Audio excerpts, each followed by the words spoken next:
సృష్టిలో 84 లక్షల జీవజాతులు ఉన్నాయి. చివరిగా మనుష్య జన్మ జీవుడికి వస్తుంది. అందుకనే మహాభారతం చెప్తుంది, ఆహార నిద్రాభయమైతునం చ సమన్వవేతాం పశుహీనరాణాం ధర్మోహితేషో అధికో విశేషో ధర్మేణ హీన పశుహీ సమాన. ఆహారం భుజించడం, నిద్రించడం, కొట్లాడడం, సంపర్కం చేయడం, సమన్వవేతాం పశుహీనరాణాం. ఈ 4 ప్రక్రియలు మనిషి చేస్తాడు, జంతువు చేస్తుంది. మరి మనిషి ఎప్పుడు ఉన్నతుడవుతాడు? ధర్మోహితేషో అధికో విశేషో. ధర్మాన్ని ఎప్పుడైతే పాటిస్తాడో అప్పుడు మనిషి ఉన్నతుడవుతాడు. ధర్మేణ హీన పశుహీ సమాన. ధర్మాన్ని పాటించకపోతే వీడు పశువుతో సమానం. వ్యత్యాసం ఒకటే, వాటికి 4 కాళ్ళు ఉన్నాయి, మనకు 2 కాళ్ళు ఉన్నాయి. చైతన్యం అంతా వాటిలాగానే ఉంది, ఉపయోగం ఏముంది.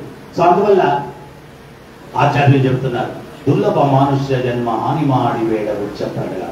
మనుష్య జన్మ దొరకడమే 80 లక్షల యోనుల్లో నుంచి ప్రయాణిస్తే చివరిగా మనుష్య జన్మ వస్తుంది. దాన్ని వృధా చేయొద్దు పిచ్చివాళ్ళలారా, పిచ్చివాళ్ళలారా. లేకపోతే ఏంటి? పునరపి మరణం, పునరపి జననం. మళ్ళా ఇవన్నీ అనుభవించాలా, మళ్ళా పుట్టాలా, మళ్ళా ఏడవాలా, మళ్ళా వ్యాధి, వృద్ధాప్యం, మళ్ళా మృత్యు, మళ్ళా పుట్టాలి. పునరపి మరణం, పునరపి జననం. ఇది మళ్ళా ఈ సంసార చక్రం తిరుగుతూ ఉంటుంది. దానికి ఒక పులి స్టాప్ పెట్టాలి. ఆ పులి స్టాప్ పెట్టే అవకాశం ఎప్పుడు? మనుష్య జన్మలోనే, మనుష్య జన్మలోనే. సో అందువల్ల మనం ఏంటి అంటే ఆ భగవంతుడిని సేవించుకునేటువంటి అవకాశం కొంత సమయం దానికి కేటాయించాలి. కొంత సమయం. ఒకసారి మనకేమనిపిస్తుందంటే జీవితం అంటే 2 వ్యక్తులు కలిస్తే ఎలా సెటిల్ అయ్యావా అంటాడు ఈయన దీర్ఘం తీస్తూ. ఆయన అంటాడు, ఇంకా కొంత సమయం పడుతుందన్నా సెటిల్ అవ్వడానికి. ఒకటి అర్థం చేసుకోవాలా, ఇది సెటిల్మెంట్ ప్లేస్ కాదు, దుఃఖాలయం అశాశ్వతం. ఈ దుఃఖాల కాలయం టెంపరీ, అశాశ్వతం. ఎవడు ఇక్కడ శాశ్వతంగా ఉండేది లేదు. సెటిల్ అయ్యే ప్లేస్ ఎక్కడ? వైకుంఠ. వైకుంఠ అంటే దుఃఖము లేని ప్రదేశము. కుంఠ అంటే దుఃఖం ఉండే ప్రదేశము, వైకుంఠ అంటే దుఃఖము లేని ప్రదేశము. అది మనందరి యొక్క శాశ్వత స్వధామం. భగవంతుడు ఏమంటున్నాడు? ఆ బ్రహ్మభువనాల్లోకో పునరావర్తినో అర్జున. బ్రహ్మలోకం నుంచి పాతాళలోకం దాకా ఎక్కడికి వెళ్ళినా పునర్జన్మ ఉంది. మాము విద్యంతు కౌంతేయ పునర్జన్మన విద్యతి. నా లోకానికి ఎవరైతే వస్తాడో పునర్జన్మ లేదు. ఈ విలువైన మనుష్య జీవితం దేనికి వినియోగించాలా? ఆయన్ని చేరుకునేదానికి వినియోగించాలా. సత్సంగానికి ప్రాముఖ్యతనివ్వాలా. ఒకసారి హనుమంతుడు పుట్టి 7 రోజులు అయిందంట. 7 రోజులైతే అంజనాదేవి స్నానం చేయించి చక్కగా అలంకరణ చేస్తూ ఉందంట. మంచి కీర్తన వినిపించిందంట. అమ్మా ఎక్కడి నుంచి అమ్మా కీర్తన అని అడిగాడంట. నాయన దేవర్షి నారదముని కీర్తన చేస్తున్నాడు అంటే అమ్మ దగ్గర నుంచి అదృశ్యమైపోయి నారదముని ముందు ప్రత్యక్షమయ్యాడంట. ఆయనకు నమస్కారం చేసుకున్నాడంట. నారదముని అన్నాడంట, ఏ హనుమ 7 రోజులు ఏం చేశావన్నాడంట. స్వామి పుట్టగానే చాలా ఆకలేసింది, ఆకాశంలో కట్టా చూశాను, సూర్యుడు మంచి పండులాగా కనిపించాడు, వెంగడానికి వెళ్ళాను, మూడు చూడండి మాడిపోయింది అన్నాడు. దేవతలందరితో యుద్ధం చేశాను, వాళ్ళందరూ కూడా ప్రసన్నమైపోయి వరాలు ఇచ్చాను నాకు. మరి నా నుంచి నీకేం వరం కావాలయ్యా అన్నాడంట. అంటే వాళ్ళెవ్వరూ ఇవ్వని వరాన్ని నాకు ఇవ్వండి స్వామి అన్నాడంట. అప్పుడు సదా హరిని కీర్తిస్తూ ఉండు హనుమా అని చెప్పి ఆశీర్వచనం చేశాడంట. ఎప్పుడైతే ఆయన ఆ రకంగా ఆశీర్వచనం చేశాడు, ఏం చేశాడు? రఘుపతి రాఘవ రాజారాం పతిత పావన సీతారాం.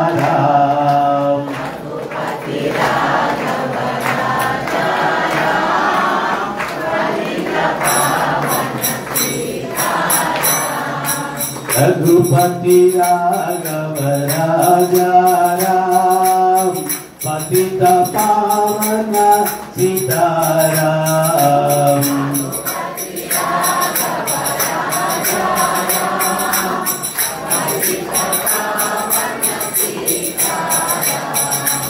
సీతారాం జయ సీతారాం, సీతారాం జయ సీతారాం.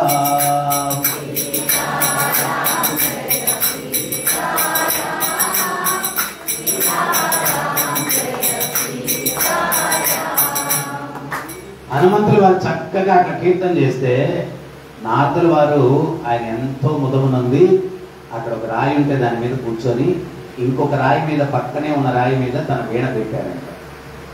ఆ హనుమంతుని కీర్తనకి ఆ వీణ పెట్టిన రాయి కరిగిపోయి ద్రవంగా మారిపోయిందంట. ఆ వీణ దాంట్లో తేలుతూ ఉందంట. ఆచార్యులు ఇది చెప్పేమంటారంటే, ఎవడైతే భగవత్ నామాన్ని జపిస్తాడో కలియుగంలో ఆ రాయి ఎట్లా కరిగిందో ఈ రాతి హృదయం కూడా కరిగిపోతుంది, సున్నితంగా తయారవుతుంది, ప్రేమతో నిండిపోతుంది, భగవంతుని దివ్య గుణాలతో నిండిపోతుంది ఆ హృదయము. అందువల్ల నామం చెయ్యాలా అంటారు. కొన్ని గంటలు గడిచిపోయిందంట. అప్పుడు నారదులు వారు అన్నారంట, ఏ హనుమా, నేను ఒక్కనే మీడియా మ్యాన్ని, అన్ని లోకాలకి వార్తలు నేనే తీసుకెళ్ళేది, నన్ను ఇంతసేపు ఇక్కడ ఉంచేసావయ్యా, ఇంకా ఆపు నీ కీర్తన, నేను వెళ్ళాలా అన్నాడంట. కీర్తన ఎప్పుడైతే ఆపేశాడో ఆ ద్రవ పదార్థంగా మారిన రాయి మళ్ళా ఘన పదార్థం అయిపోయిందంట. ఆ వీణ దాంట్లో చిక్కుపోయిందంట. మళ్ళా దీనికి ఆచార్యులు ఏం చెప్తున్నారంటే, ఈ రోజు నామం చేశాను కదా అని రేపు ఆపేసావనుకో, ఈ రోజు సున్నితంగా మారిన హృదయం రేపు మళ్ళా రాయిగా మారిపోద్ది, జీవితం చివరి వరకు చేస్తానే ఉండాలా, ఈ రోజు ఆగేదానికి లేదురా నాయన అని చెప్పి ఆచార్యులు చెప్తారు. అంటే నిత్యం సాధన ఉండాలా అని దాని అర్థం అన్నమాట. అప్పుడు హనుమంతుల వారితోటి నారదుల వారు అన్నారంట, మళ్ళా నామం చేయవయ్యా, నా వీణ తీసుకోవాలన్నారంట. ఈయన తుర్రులను పరిగెత్తుకుంటూ ఇంట్లోకి వెళ్ళిపోయాడంట. నారదుల వారు వెనకాల పరిగిస్తున్నారంట. ఒక గదిలో నుంచి ఇంకో గదిలోకి, ఇంకో గదిలో నుంచి ఇంకో గదిలోకి అంత మొత్తం తిప్పేశారంట. తిప్పేస్తే అంజనాదేవి చూసిందంట. ఏ హనుమ, నారదుల వారిని చూసి నమస్కరించుకుంటే, చూడమ్మా మీ పిల్లవాడు ఏం చేస్తున్నాడో, నన్ను పరిగెత్తిచ్చేస్తున్నాడు, జరిగింది చెప్పాడంట. చెప్తే ఏ హనుమ అంటే కోపంగా ఆపిందంట. అమ్మ అన్నాడంట, సాధువులతో వెటకారాలు ఆడచ్చా, వేళాకోళాలు ఆడచ్చా, ఏంటి నువ్వు చేసే పని అని చెప్పి అనిందంట.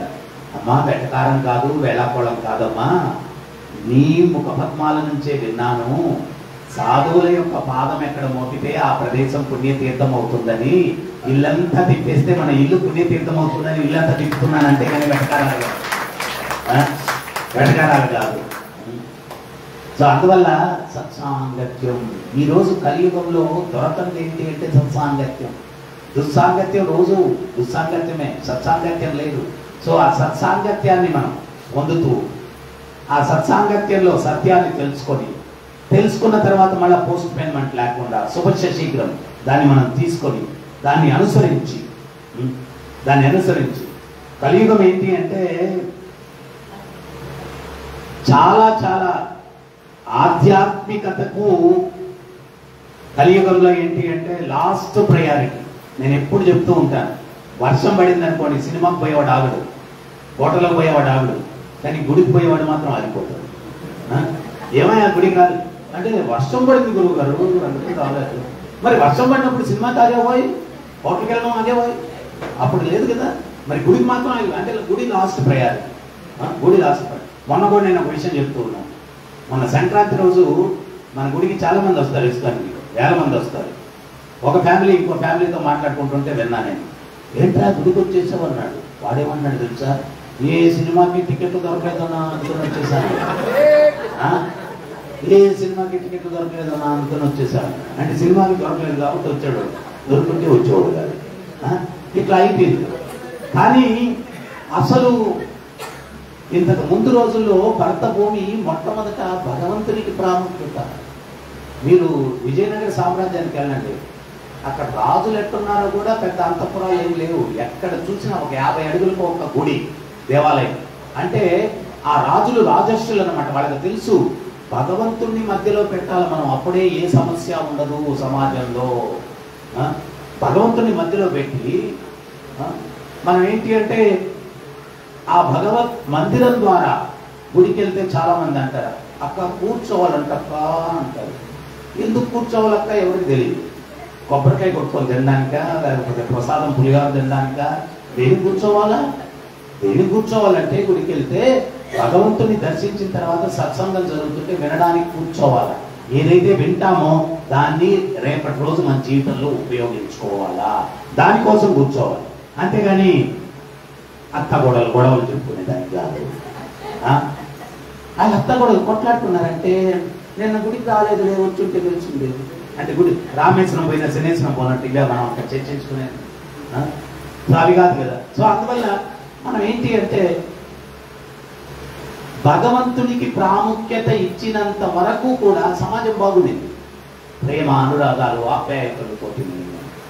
ఎప్పుడైతే భగవంతునికి మనం ప్రాముఖ్యత ఇవ్వడం మానేశాము, భగవంతుడు ఏంటి? ప్రేమ స్వరూపుడు. ఆయన ఎక్కడుంటే అక్కడ ప్రేమతత్వం ఉంటుంది. ప్రేమ ఎక్కడుంటే అన్నీ ఉంటాయి, అక్కడ అన్నీ ఉంటాయి. ఒక ఇల్లాలు ఇంట్లో నుంచి బయటకు వచ్చిందంట. ఇంటి ముందు 3 వ్యక్తులు కూర్చొని ఉన్నారు. మీరు ఎవరండి అని అడిగింది. ఒక ఆయన అన్నాడు, నేను ప్రేమ స్వరూపం అన్నాడు. ఇంకొక ఆయన అన్నాడు, నేను సంపద స్వరూపం అన్నాడు. ఇంకొక ఆయన అన్నాడు, నేను విజయ స్వరూపం అన్నాడు. మీరు భోజనం చేసినట్లేరు, ఇంట్లోకి వస్తే భోజనం పెడతానని. అమ్మా, యజమాని లేడు కదా, యజమాని వచ్చిన తర్వాత పిలువమ్మ, వస్తా అన్నాడు. యజమాని వచ్చాడు, భోజనం పెట్టిన తర్వాత చెప్పింది, ఏమండి మన ఇంటి ముందు 3 స్వరూపాలు కూర్చొని ఉన్నారు. ఒక ఆయన ప్రేమ స్వరూపం, ఒక ఆయన సంపద స్వరూపం, ఒక ఆయన విజయ స్వరూపం. ఎవరిని పిలుద్దాం ఇంట్లోకి? ఆ యజమాని మంట అయిపోయాడు. ఏమే, సంపద స్వరూపాన్ని పిలవే అన్నాడు. ఆమెనింది, సంపదని విజయం లేకపోతే ఏం బాగుంటుందండి, విజయ స్వరూపాన్ని పిలుద్దామని. వాళ్ళకు ఒక కుమార్తె ఉంది.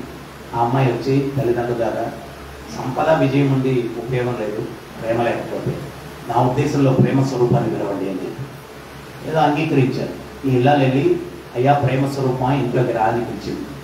ఆ ప్రేమ స్వరూపం లేచి ఇంట్లోకి వస్తూ ఉంటే, ఈ సంపద స్వరూపం, విజయ స్వరూపం వీళ్ళు కూడా లేచి వెనకాల అనుసరిస్తూ ఉంటే, ఆమెనింది, అయ్యా సంపద స్వరూపం, విజయ స్వరూపం మిమ్మల్ని పిలవలేదు, నేను పిలిచింది ప్రేమ స్వరూపాన్ని అంటే, వాళ్ళు ఏమన్నారంటే, అమ్మ క్షమించాలా, ప్రేమ ఎక్కడుంటే అక్కడ సంపద విజయం మేము ఉంటాము, ప్రేమ నుంచి మమ్మల్ని వేరు.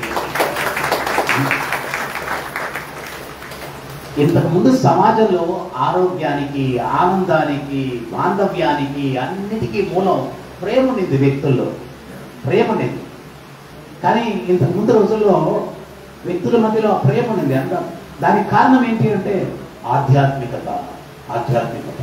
భగవంతుడు ఏం చెప్తున్నాడు? ఈ జ్ఞానం ఏం చేస్తుంది సమాజానికి? విద్యా వినయ సంపన్నే బ్రాహ్మణే గవిహస్తి సునీచైవ స్వపాకేచ పండిత సమదర్శిన. ఈ యథార్థమైన జ్ఞానం, ఆత్మజ్ఞానం ఎవరి దగ్గర అయితే ఉంటుందో, బ్రాహ్మణుణ్ణి, గోవుని, ఏరుగుని, సునకాన్ని, సునక మాంసం తినే చండాలని అందరినీ సమదృష్టితో చూస్తాడు. వీళ్ళందరినీ సమదృష్టితో చూసినప్పుడు ఇంట్లో వ్యక్తులను చూడరా చెప్పండి? చాలా మందికి ఈరోజు ఇది అర్థం కాక, ఆధ్యాత్మిక చింతన ఎందుకండి, ఆధ్యాత్మిక చింతన ఎందుకండి, ఇవన్నీ దేనికండి, ఎంజాయ్ చేయాలి. ఏది ఎంజాయ్ చేసేది? ఏడుపులు, కొట్లాట్లు, గొడవలు. సో అందుకని ప్రతి ఒక్కడికి ఆధ్యాత్మిక చింతన అవసరం. ప్రతి ఒక్కడికి ఆధ్యాత్మిక చింతన అవసరం. నేను నిన్న కూడా ఒక విషయం చెప్తున్నాను. ఒక గురువు గారు శిష్యుడు చెప్పాడు, ఒరే ధర్మం గురించి ప్రచారం చేయాలని. శిష్యుడు వచ్చేసి, ఎవరు వినట్లేదు గురువు గారు ధర్మం గురించి అన్నాడు. ఎవరికి చెప్పినా కానీ ఈ టెక్నాలజీ అంతా విపరీతంగా పెరిగిపోయింది, ఇంక ఈ భజనలు, కీర్తనలు, ఆధ్యాత్మికత ఇవన్నీ దేనికి అంటున్నారు, ఎవరు వినట్లేదు గురువు గారు అన్నారు. ఎట్లా వాళ్ళకి నచ్చ చెప్పాలో అర్థం కావట్లేదు. ఒరే నాయన, ఒక విషయం చెప్తాను చూడు, ఈ గ్లాసులో నీళ్లు ఉన్నాయి. గురువు గారికి మధ్యలో గొంతు దడుపుకునే దానికి ఉపన్యాసంలో నీరు పెట్టారు. ఆయన గ్లాస్ చేతిలోకి తీసుకొని ఒక 10 నిమిషాలు ఇట్లా ఎత్తి పట్టుకుంటే ఏమవుతుంది అని అడిగాడు శిష్యుడు. ఏం కాదు గురువు గారు అన్నాడు.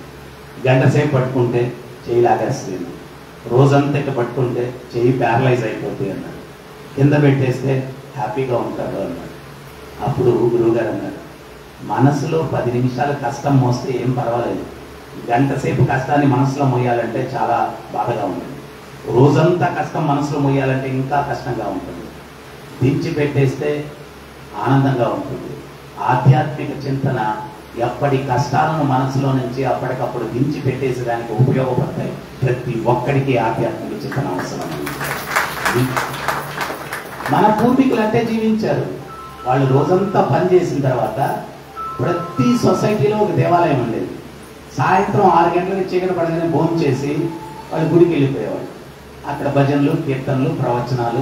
ఆ ప్రవచనాలు వింటే ఇప్పుడు మీకు నేను ఇవన్నీ చెప్తా ఉంటే మనసుకి ఎట్ట ఉంది, బాగుందా లేదా, ప్రశాంతంగా ఉందా లేదా? సో వాళ్ళు అటువంటి వినేసి ఇంటికి వెళ్ళి హ్యాపీగా నిద్రపోయేవాళ్ళు. ఆ టెన్షన్స్ అన్ని ఆ గుడిలోనే వదిలేసి హ్యాపీగా వెళ్ళిపోయి, మనకు ఇప్పుడు ఉండే పరిస్థితి బుర్రలో ఉండే టెన్షన్స్ తీసి బయటపడేసే మెకానిజమే లేదనమాట. రోజు రోజుకి పెంచుకోవడం. అందుకనే వాడు నడిచేటప్పుడు ఎట్లుంటుందంటే ఇటు నడుస్తుంటాడు, నెత్తిన ఏదో టన్నులు బరువు ఉన్నాడు, కానీ కనపడదు, అన్ని లోపల ఉన్నాయి. దించుకునే మార్గమే లేదు, రోజు పెంచుకునే మార్గమే. సో ఆ దించుకునే మార్గం ఏంటి అంటే ఆధ్యాత్మిక చింతన. ఇక్కడ ఉన్నంత వరకు శాంతిగా జీవించాలన్నా తర్వాత మళ్ళా కుళ్ళు ప్రపంచానికి రాకుండా భగవంతునికి చేరుకోవాలన్నా రోజులో కొంత సమయాన్ని ఆధ్యాత్మిక చింతనకు కేటాయించాలా. అది లేకపోతే నా శాంతి నా సుఖం, వాడికి శాంతి లేదు, సుఖము లేదు.